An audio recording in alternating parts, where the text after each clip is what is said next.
اندرون لاہور کے circular road کے باسی ٹرکاں والا خاندان سے تعلق رکھنے والے امیر بالاج ٹیپو کو اگر اپنے ڈیرے کی چار دیواری سے نکل کر کہیں بھی باہر آنا جانا ہوتا تھا تو مسلح محافظوں کا ایک قافلہ گاڑیوں میں ان کے آگے اور پیچھے ہوتا تھا۔ زندگی کا یہ طرز انہوں نے اپنے والد کے قتل کے بعد اس وقت اپنایا جب صرف 17 یا 18 برس کی عمر میں انہیں خاندانی دشمنی کا بار اٹھانا پڑا۔ سن 2010 میں ان کے والد عارف امیر عرف ٹیپو ٹرکاں والا کو دبئی سے واپسی پر لاہور ایئرپورٹ پر گولیاں مار کر قتل کر دیا گیا تھا۔ حال ہی میں امیر بالاج ٹیپو اپنے روایتی حفاظتی ہزار کے ساتھ لاہور کے ایک پوش علاقے کی نجی ہاؤسنگ سوسائٹی میں اپنے ایک دوست کی شادی کی تقریب میں شریک تھے۔ اسی تقریب میں ایک شخص فوٹوگرافر کے روپ میں موجود تھا جس نے اپنے لباس میں بندوق چھپا رکھی تھی۔ چونگ پولیس کے مطابق اس شخص نے تقریب کے دوران کئی مرتبہ بالاج کے قریب جانے کی کوشش کی، تاہم ان کے محافظوں نے اس کو پیچھے دھکیل دیا۔ تاہم ایک موقع پر فوٹوگرافر کا روپ دھارے اس شخص کو بالاج کے قریب پہنچنے کا موقع مل گیا۔ اس نے لباس میں چھپائی بندوق نکالی اور بالاج پر فائرنگ کر دی۔ بالاج کے محافظوں نے جوابی فائرنگ کی جس سے حملہ آور موقع پر ہلاک ہو گیا، لیکن اس سے قبل اس کی چلائی ہوئی لگ بھگ 4 گولیاں بالاج کے جسم میں پیوست ہو چکی تھیں۔ ان کو زخمی حالت میں لاہور کے جناح ہسپتال منتقل کیا گیا جہاں وہ ہلاک ہو گئے۔ پولیس نے ان کے قتل کا مقدمہ درج کر لیا ہے۔ ان کے بھائی امیر مصب نے اپنے بھائی کے قتل کا الزام خواجہ تعریف عرف تیفی بٹ اور خواجہ عقیل عرف گوگی بٹ پر عائد کیا ہے۔ انہوں نے پولیس کو دی گئی درخواست میں فائرنگ کے واقعے کے حالات قدرے مختلف بتائے ہیں، جس میں انہوں نے کہا ہے کہ ان کے بھائی پر 3 سے 4 نامعلوم افراد نے گولیاں چلائیں۔ گولیاں چلانے سے پہلے انہوں نے للکار کر کہا کہ تمہیں تیفی بٹ اور گوگی بٹ سے دشمنی کا مزہ چکھاتے ہیں۔ یہ بات اب میل نہیں کھاتی ان تمام باتوں سے جو کہ پولیس کی جانب سے کہی جا رہی ہیں۔ پولیس ان دونوں کی تلاش میں ہے۔ بالاج پر حملہ کرنے والے شوٹر کے بارے میں پولیس کا کہنا ہے کہ وہ تیفی بٹ کا ملازم تھا، لیکن گوگی بٹ اور تیفی بٹ ہیں کون اور ان کی ٹرکاں والے سے کیا دشمنی تھی؟ کیا یہی دشمنی امیر بالاج ٹیپو کی موت کا سبب بنی؟ آئیے جانتے ہیں۔ ٹرکاں والا کے نام سے مشہور خاندان بنیادی طور پر کشمیری ہیں اور ان میں کئی نامی گرامی پہلوان گزرے ہیں۔ یہ لاہور کے شالم گیٹ کے باہر کے علاقے جسے عرف عام میں شالمی کہا جاتا ہے وہاں آباد ہے۔ ماجد نظامی کہتے ہیں کہ امیر بالاج ٹیپو کے دادا بلا ٹرکاں والا کی شادی جس خاندان میں ہوئی ان میں پاکستان کے نامی گرامی پہلوان نبی بخش گزرے ہیں۔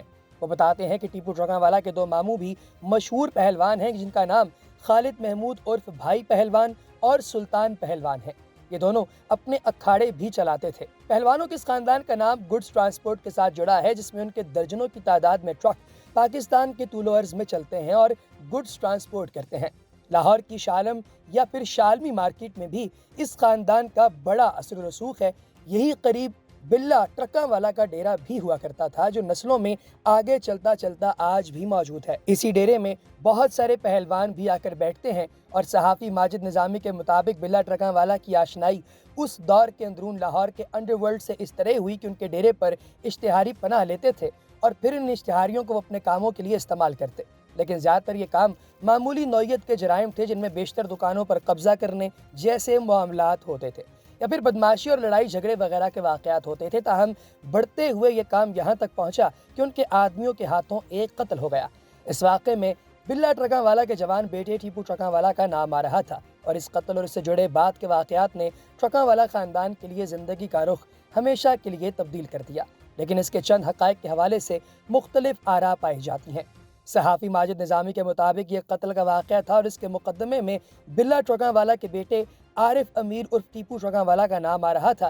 بلا ٹرکاں والا کے 2 بااعتماد ملازم تھے جن کا نام حنیف بابا اور شفیق بابا بتائے جاتے ہیں۔ بلا ٹرکاں والا نے قتل کے مقدمے سے اپنے بیٹے کا نام نکلوا کر حنیف کا نام دے دیا، اس وعدے پر کہ وہ بعد میں اس کو رہا کروا لیں گے، لیکن حنیف سزا پا کر جیل چلا گیا۔ جنگ اور جیو گروپ سے منسلک لاہور کے صحافی میاں عابد کہتے ہیں کہ یہ بنیادی طور پر ایک خاتون سے زیادتی کا واقعہ تھا جس میں بلا ٹرکاں والا کے بیٹے کا نام آ رہا تھا اور مقدمے میں اس کو نکلوا کر حنیف کا نام ڈلوایا گیا۔ اس کو 7 سال کی سزا ہوئی اور وہ جیل چلا گیا۔ وہ کہتے ہیں کہ وہ جب سزا پوری کر کے جیل سے واپس آیا تو اس نے اور شفیق بابا نے مل کر ٹیپو ٹرکاں والا کو مارنے کا منصوبہ بنایا۔ انہیں اس بات کا غصہ تھا کہ اپنے بیٹے کو پولیس سے بچانے اور جیل جانے سے بچانے کے چکر میں ان کی زندگی کا بیڑا غرق کروا دیا گیا۔ وہ کہتے ہیں کہ انہوں نے پہلے بلے کو مارنے کی 1-2 کوششیں کی جو ناکام تھیں اور بالآخر ایک دن اسی کے ڈیرے پر وہ اسے مارنے میں کامیاب ہو گئے۔ بلے کے قتل کے بعد وہ دونوں فرار ہو گئے۔ ट्रका वाला खानदान के लिए अंदरून लाहौर के मुबैना अंडरवर्ल्ड के चंद बड़े किरदारों से दुश्मनी की बुनियाद बिल्ला ट्रका वाला के इसी कत्ल के बाद पड़ी। बिल्ला के कातिलों हनीफ और शफीक ने बिल्ला को कत्ल करने के बाद लाहौर के इलाके गवाल मंडी के कारोबारी तीफी बट और गोगी बट के पास जाकर पनाह ले ली। सहाफ़ी माजिद निज़ामी कहते हैं कि ख्वाजा तारीफ उर्फ तीफी बट और ख्वाजा अकील उर्फ गोगी बट इसी ज़माने में अंदरून लाहौर के अंडरवर्ल्ड के बड़े नाम थे। वो खुद को कारोबारी कहलाते थे, जबकि ज़्यादातर उनका ताल्लुक ज़मीनों और जायदादों पर कब्ज़े और बदमाशी से जोड़ा जाता था। वो कहते हैं कि दोनों भी अपने डेरे पर इश्तिहारियों और जराइम पेशा अफराद को पनाह देते थे और फिर उन्हें अपने कामों के लिए इस्तेमाल करते। ये आबिद बट, तीफी बट, गोगी बट आपस में फुफ्फीज़ाद भाई थे। ये दोनों पुलिस को ज़्यादातर ज़मीनों पर नाजायज़ कब्ज़ों और भत्ते वगैरह के इल्ज़ामात में मतलूब हुआ करते थे, और यही वजह है कि सहाफ़ी जो माजिद निज़ामी साहब हैं वो ये फरमाते हैं कि जब सन 1994 में बिल्ला ट्रकावाला को मारने के बाद हनीफ और शफीक ने उनके पास पनाह ली, तो वहाँ से टीपू ट्रकावाला की इस ख़ानदान के साथ दुश्मनी शुरू हो गई। टीपू इस मामले में होशियार था। वो खुद सामने नहीं आया, लेकिन उसने इन दोनों को मरवा दिया। इन दोनों गैंग के लोग पुलिस को एक दूसरे के खिलाफ मुखबरियाँ भी देते थे। टीपू ट्रकावाला ने मिल मिलाकर पुलिस मुकाबले में उन दोनों को मरवाया था। ये एक तासुर ज़रूर है कि पुलिस मुकाबले में मारे जाने के पीछे टीपू ट्रकावाला का हाथ था, ताहम क्योंकि इस वाक़े को एक पुलिस मुकाबला करार दिया गया था तो कहा यही जाएगा कि उनको पुलिस ने मारा। टीपू ट्रकावाला पर इसके बाद कई कातिलाना हमले हुए, लेकिन वो बचता रहा। मुख्तलिफ हमलों में इश्तिहारी, किराए के शूटर, ये सब इस्तेमाल हुए, लेकिन इसका ताना बाना तीफी और गोगी बट के साथ जा मिलता है। माजिद निज़ामी के मुताबिक कई कातिलाना हमलों में बच जाने के बाद एक मरतबा सन 2003 में टीपू ट्रकावाला पर एक बड़ा हमला हुआ जो लाहौर कचहरी में था, और इसके अंदर भी वो बच गया, लेकिन उसके 5 मुहाफिज मारे गए। वो खुद शदीद ज़ख्मी हुआ, हस्पताल मुंतकिल हुआ, और इस वाक़े का इल्ज़ाम भी टीपू ट्रकावाला ने तीफी और गोगी पर आयद किया।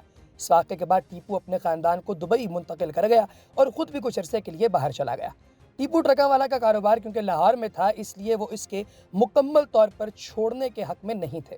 कई सैकड़ों ट्रक चलते थे उसके, और लाहौर में उनकी अरबों रुपए मालियत की प्रॉपर्टी थी, वो उसको छोड़कर कहीं नहीं जा सकते थे। तहाँ वो दुबई अपनी फैमिली से मिलने आते जाते रहते और कुछ अरसा गुजार कर वापस लाहौर आ जाते। इसी तरह एक मरतबा जब वो दुबई से लाहौर वापस पहुँचे तो एयरपोर्ट पर एक मुसल्लह शख्स ने फायरिंग करके उन्हें कत्ल कर दिया। उन्हें अस्पताल मुंतकिल किया गया, लेकिन उनकी मौत हो गई, और उसके बाद उनका ख़ानदान दुबई से वापस लाहौर आ गया। इनकी तकरीबन 2 बेटियां और 2 छोटे बेटे जो हैं वो इनके जितने भी लोग थे उनमें शामिल थे, और बालाज की उम्र उस वक्त महज 18 साल थी। अपनी ज़िंदगी का बड़ा हिस्सा बालाज ने दुबई में गुजारा था, जहां वो उनके बाकी बहन भाई अच्छे स्कूलों के अंदर तालीम हासिल कर रहे थे। और जब वो वापस आया तो नॉर्मल सहाफ़ियों को इंटरव्यू देते हुए उसने ये कहा कि मैं किसी भी किस्म का कोई भी दुश्मनी का मामला अब आगे नहीं चलाना चाहता। हमने बहुत उरूज देख लिया है, हम बहुत गैंग वॉर्स भी भुगता चुके हैं, और अब हम किसी भी हवाले से किसी के साथ कोई दुश्मनी नहीं रखना चाहते। टीपू ट्रकावाला को कत्ल करने वाले हमलावर ने पुलिस को बताया था कि उसने टीपू से अपने भाई के कत्ल का बदला लिया है। दोनों गैंगों की दुश्मनी और लड़ाई में बहुत से सानवी किरदार भी सामने आए, जिनमें हमायूं गुजर, बोला सनियारा, खालिद चिट्टा, मुबीन बट, भेला बट वगैरह, इन सब के नाम नुमायां हैं। इनमें ज़्यादातर या तो आपस की लड़ाई में मारे गए या फिर पुलिस मुकाबलों में हलाक हो गए। माजिद निज़ामी कहते हैं कि ट्रकावाला की तीसरी नस्ल यानी बालाज टीपू मुख्तलिफ किस्म के आदमी थे, पढ़े लिखे शख्स थे, लेकिन टीपू ट्रकावाला ने और उनके मरने के बाद गोगी बट और तीफी बट वगैरह को मारने के लिए बराह रास्त इनकी तरफ से कोशिशें की गईं। एक मरतबा इनकी हवेली पर बराह रास्त फायरिंग भी की गई, और एक मरतबा सन 2012 में भोला गुड्डी नामी एक गैंगस्टर कहीं इलाका गैर वगैरह से रॉकेट लॉन्चर लेकर आया था, और उसका इरादा तीफी बट वगैरह के पूरे डेरे को उड़ा देने का था, लेकिन पुलिस ने उसे गिरफ्तार कर लिया। साहबी ये भी कहते हैं कि बट गैंग को ये खतरा था कि बालाज टीपू उनको नुकसान पहुंचा सकता है। वो ये नहीं मान सकते थे कि बालाज उनके साथ मुखलिसाना तौर पर दुश्मनी ख़त्म करेगा। वो समझते हैं कि बालाज का कत्ल इसी नौयत की धमकियों और दुश्मनियों की एक कड़ी है। अमीर बालाज टीपू ने बहुत सी दुश्मनियां ख़त्म भी की थीं, जहां उनकी कई पुराने दोस्तों से और कई पुराने दुश्मनों से हम लोगों को अक्सर औक़ात तस्वीर की सूरत में सुलह होती नज़र आती थी। सहाफ़ी माजिद निज़ामी कहते हैं कि इस कत्ल के बाद इन दोनों गैंग्स के दरमियान दुश्मनी को मज़ीद हवा मिलेगी और मज़ीद लोग इसमें शामिल हो सकते हैं। सहाफ़ी मियां आबिद कहते हैं उनके ख्याल में टीपू ट्रकावाला के ख़ानदान के लिए इस दुश्मनी को आगे बढ़ाना अब मुश्किल हो जाएगा। बालाज के छोटे भाइयों में से एक वकील बन चुका है, जबकि दूसरे अभी तालीम हासिल कर रहे हैं। इनके लिए इस किस्म के मामलात को चलाना अब बहुत मुश्किल हो जाएगा। आपकी क्या राय है? कमेंट सेक्शन में ज़रूर बताइएगा।